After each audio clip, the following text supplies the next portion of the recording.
just a quick tutorial on one-click video converter, which you can get from the App Store. So once you've got it downloaded and installed, go ahead and click Add File.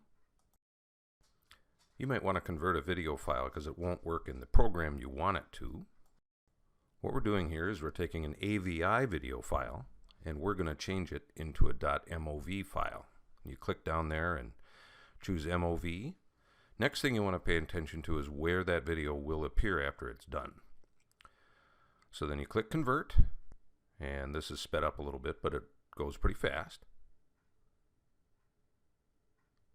Okay, now we're done. Now I'm going to click Finder, and I'm going to dig through and find that video file. Now this old video file that's less compatible can now be used in iMovie.